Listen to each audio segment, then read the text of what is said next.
What's going on, guys? It's Panda here, and welcome to a little bit of a bonus video this week. As you can see, I'm joined by Bret, as again, so often. We've been recording like a bunch of these in a row, so that's kind of why with him. Forward change of scenery, wouldn't we? Yeah, and we also changed the background. It's just going to be weird because like when I upload these are going to be like spread out a little bit, so might be in a while. But anyway. I got Bret with me, and we're actually going to be doing something a little bit different. We're going to be talking about paranormal experiences. So I only personally have one, but Bret actually has a couple that he wants to talk about. Well, I only can think of one off by heart. I guess there's another one that's, I guess, scary, but it's just weird and like how... there's a lot of things that you have explanations for. So should I go first? Yeah, go on. Right, so the first one is, I'll go for the one that's like less scary, and I guess I can think of an explanation. Like one time on my my bedroom, it's not there anymore, but I used to have like I used to have a couple of shelves on my wall, and one of them had like I had like a couple of my controllers on for like different game consoles, and like I had on the back of the shelf, I can't remember which order like my controllers were in, but the one on the back of the shelf, one time like got flung across, and like knocked. Like, didn't knock any of the other ones in front of it, just flung across and, like, didn't affect all the other controllers in front of it. They were all there fine. I just found it weird. The second one was probably like 4 years ago. The video isn't no longer up because I got rid of a lot of my old videos, some of my Let's Play videos. But I did a series on one of the mods on, like, a Citizen Hit and Run game. It was, like, my well-known series at the time, and... in the start of the video, for some reason, like if I find the video, like I'll insert the clip here, but that's only if I find it. Also, it's got a little bit darker. There we go. Yeah, it had like a little bit dark for a second.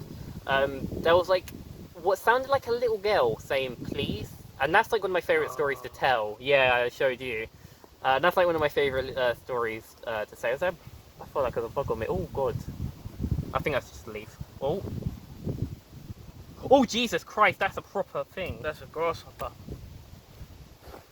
Yeah, back off. That way. Oh, I thought that was a leaf. That scared living daylight. That way. Go. I know I said, like... Go. I generally don't I'm not mind stamping animals, on but, it. like, I know where it is. He's, like, going off, like, yeah, I'm going. I think I don't mind insects, but it's just when they're on me, like, unsurprisingly on me. Like, that grasshopper jumped up on me. I was like... There was a grasshopper on my mum's door yesterday. And I'm not really scared of bugs, but I couldn't open the door. I asked my mum to open the door, so she opened the door, and then I just ran past it, because I was like, no. Move. Yeah. But anyway, moving on to my paranormal story, like, I don't know, it's like, it's very short, because there was like a little girl saying please, but I can't explain it. Like, I was the only one in my room. It was like, I didn't hear it at the time. I don't know, it's just... so something that's really creepy. Because I've heard it. You've showed me that video, haven't you? Yeah, and it's clear as well. It's not one of those... I've heard it, and it is what he's saying is true, believe it or not. Because like sometimes people show you stuff, and they go like, oh, if you squint your eyes, like there's a ghost, or if you listen carefully, that was clear. Oh, going. Sorry, I put the voice fell off. Yeah, but that was perfectly clear, and I'm hoping I was inside the clip. But if not, then you're gonna have to take my word for it. Right, what are your stories? Right. Well, my personal story is at my old house in... We'll start on the early stories that I've had. That house, although it was built 60 years from when it happened, so it's an old house.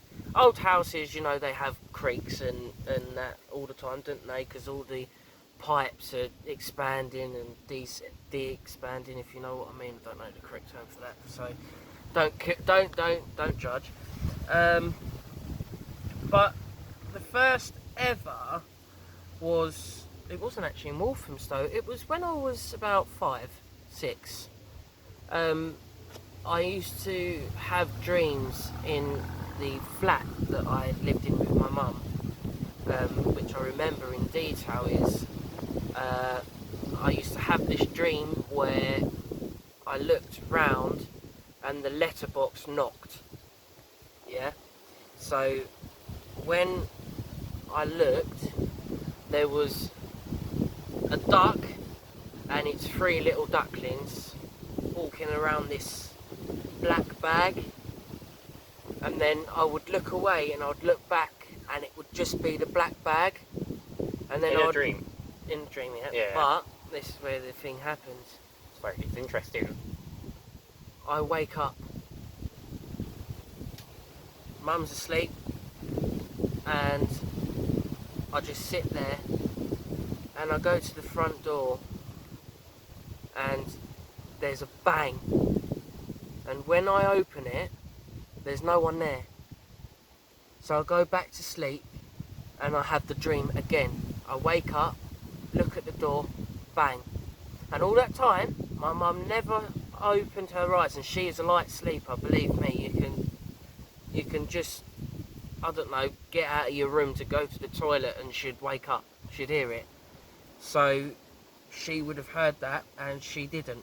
So, and I know for a fact that I was dreaming, and I didn't wake up in another dream, I woke up in real life, because although people say it's hard to tell whether you're dreaming or not when those things are happening, if you wake, some people think, oh, you've just woken up from a dream and you're waking up in another dream, but that isn't actually true, because I've experienced it and I can expose that to you and tell you. But it is extremely off-putting that happened, and it used to happen all the time. But when I left the flat, when we left the flat, it never happened again until I moved. Let's move on, because that's not really important, because oh my God, it's the same thing happening again. These stories are like really long. Yeah, I'm just looking for that grasshopper because I'm scared that it's gonna like come up on me again. So it seems like I'm distracted. It's just a grasshopper. Oh, it's gone. He's gone, but I don't know where. So I was like painting. Oh, there he is. Okay, I see him. Where? It's like there. Oh, anyway, what are my next experiences is in. I've actually said that. I will complete your name. It was really scary because I was home alone and I was about 11. I was upstairs playing Xbox like every 11-year-old does these days, and those days as well, I suppose. And I heard a knock on the door downstairs, so I went downstairs and there wasn't no answer. There was an answer because I opened the door, but there wasn't no one there. So I went back upstairs and it happened again. So I went downstairs and opened the thing, and there was no one there again. But as I shut the door, the whole house felt cold, and it was at least a 25 to 26 degree day, and the house was very hot, and the house went cold. Wherever I went, the house was cold.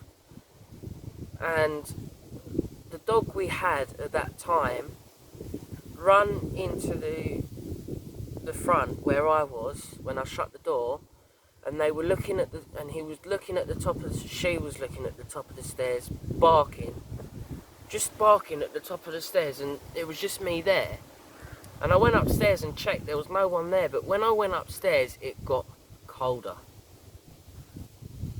And I went into my bedroom, shut the door, and I called one of my family members to see how long it would take them to get home, because it was genuinely shocking me and shaking me up. So the door went again, so I went downstairs for the third time, and there was no one there.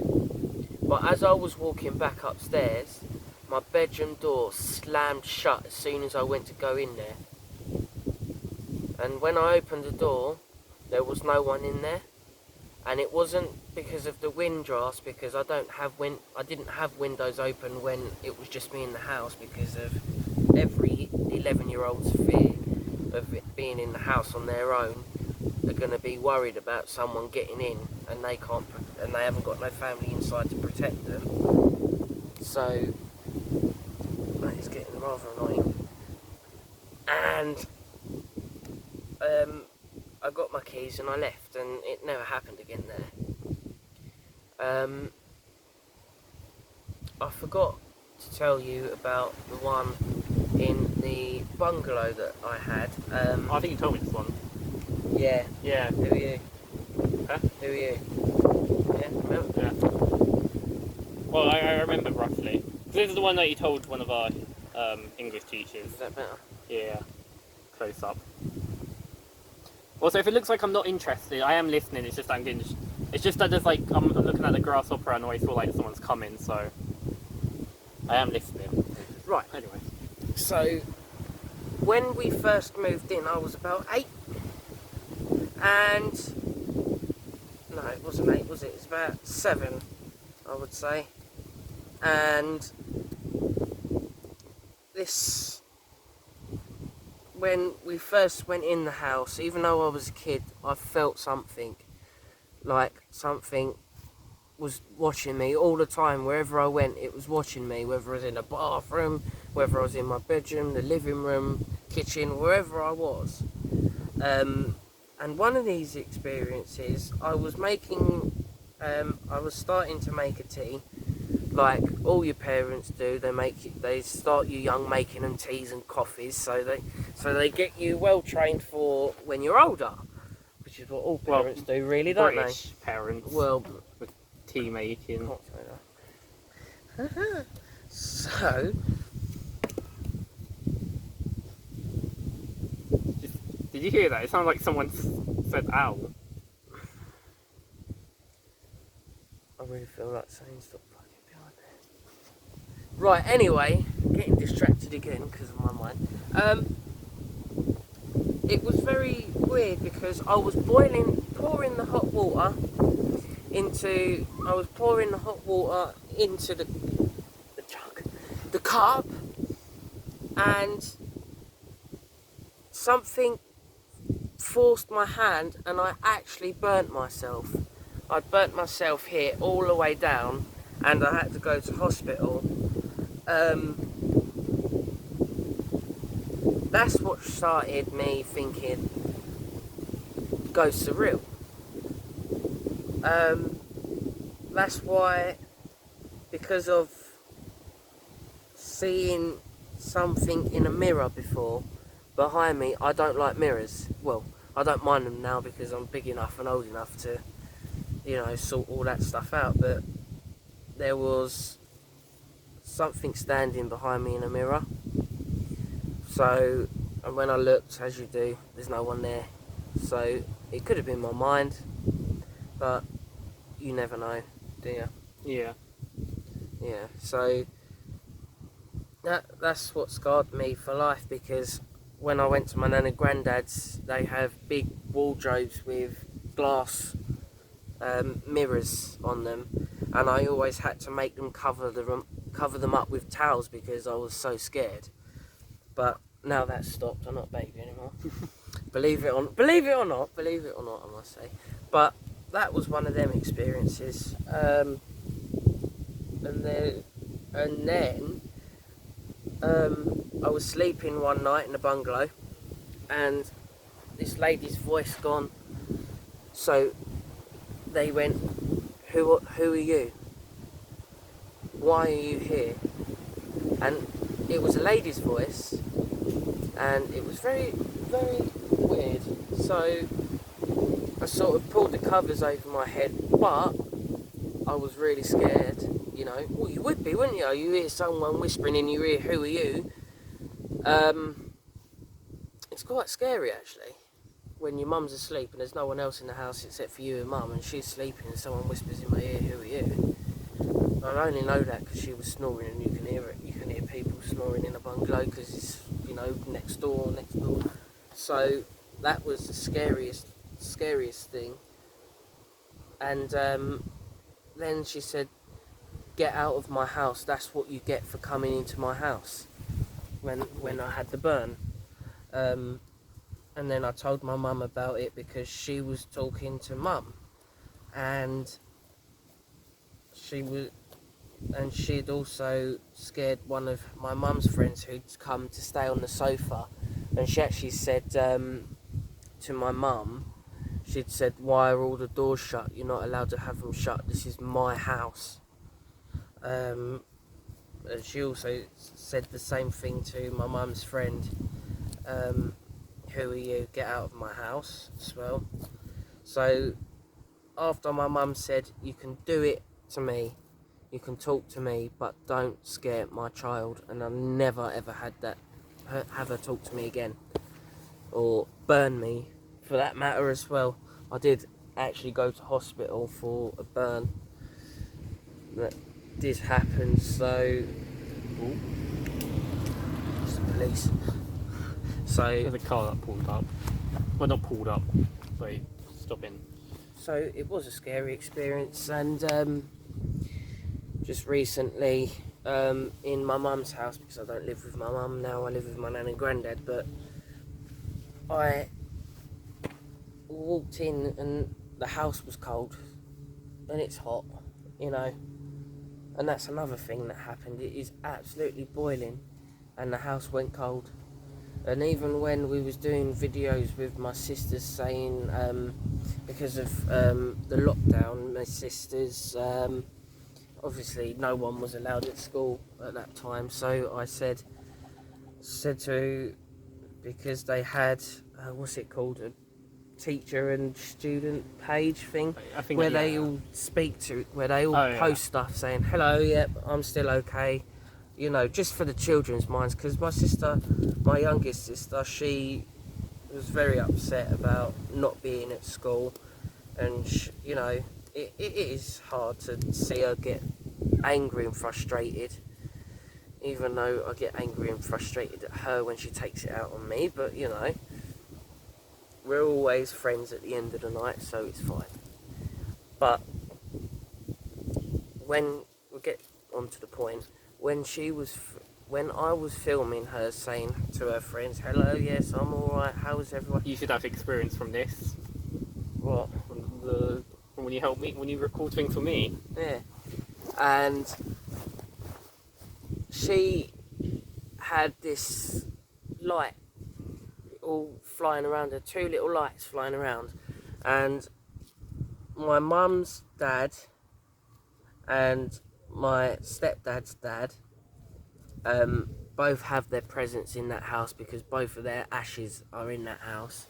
And the scariest thing that happens there is that, well, it's not even scary, it's that you know there's a presence there, because it goes cold, you know, and sometimes I'm sitting in the living room and mum goes, "Hi Dad," because she's seen him once. Even my sister, she has said that there was someone standing at her door.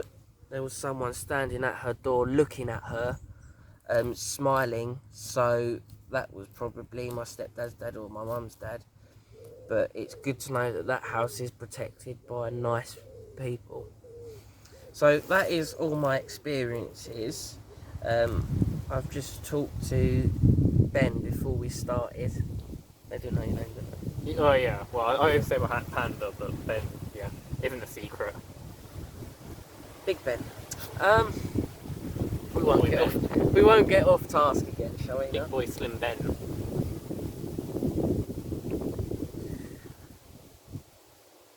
Anyway, and we said that I've got a couple of good ghost stories. Oh, very quickly, can I just comment on the first story about the one when you're dreaming and you wake up? Have you heard of a thing called sleep hallucination? No. Oh, because when I tell people this, because I have this, but when I tell people about it, they don't seem to know what I'm on about, and they think I'm on about sleep paralysis. It's basically when you wake up and you hallucinate things from your dream, or like just hallucinate. But like it's rather like when you're waking up or when you're going to sleep. But not that many people know about it. But look at I don't know. I recommend looking it up because it's quite interesting. Anyway, what are you about to say? Ghost stories. Right. It's sit like this. I'm gonna stare at him like on this. So, the boy. Sorry, this happened. The boy and the letterbox. This boy, we'll call him Ben, shall we? Another car's pulling up. This boy. Hey, it's green like that. We'll call him. We'll call this boy Ben. He was a scaredy cat. I mean, he wasn't actually much of a scaredy cat. He was just brave. He was skinny. He had glasses. He was a bit of an idiot, you know. But overall, Ben was okay. I like this guy. His mum was called Jennifer. Big old Jen. Big old Jen. Lovely Jen. And better cut that out. And she said to me, no, she didn't say it to me. She said to Ben that it was time to go to sleep. So Ben went to sleep. Okay? And I haven't told this story for a long time, so you'll have to bear with me to get it all correct. And what happened was, Ben went to sleep and he was laying down in bed, and it was about 3 o'clock in the morning, which all paranormal activities start at 3 o'clock in the morning. And his mum was asleep, and the letterbox started flickering. You know, when it's windy and your letterboxes go flat, you know. Yeah. Everyone's experienced that before, haven't they? Ben decided to look out of his window to see if he could see anyone at the door. But there wasn't anyone at the door. There wasn't anyone around. All he could see was the street lights that were turned on. Is he taking a piss in the bush? He's getting a tennis racket, because there's a tennis court right there. What is it? Should we play tennis? He's going to see us, like, they're going to play tennis, like, as we record it. It's right over there. So, Ben laid back down and went back to sleep, but the letterbox started again. So Ben creeped down the stairs. Okay. He peeked through the letterbox and there was no one there. So he put the letterbox down and he started walking towards the stairs. But what Jack didn't realise is, what Ben didn't realise is... Was Jack your original name for that guy? Probably. What Ben didn't realise is that he had a conversation with his mum about not him opening the door to any knocking, just his mum. So Ben went to the door. The letterbox was going worse than before. He put the key in the hole. He started turning the lock. And as he was turning the lock, the room started getting colder and colder. Don't look so surprised. And colder until the door was unlocked. At this point he was shaking because he didn't know what it was. So he opened the door. And as he opened the door, he screamed. You know, I'm not actually going to scream because there's people around and they're going to think he's doing something to me. But he ran upstairs, he slammed the door shut, locked it, ran upstairs, hid under his covers, and when his mum woke him up in the morning, he was awake. She pulled the covers off. Oh, someone's on my phone. That's your phone, isn't it? Yeah. And he... If we're lucky, he might walk to the camera. Oh.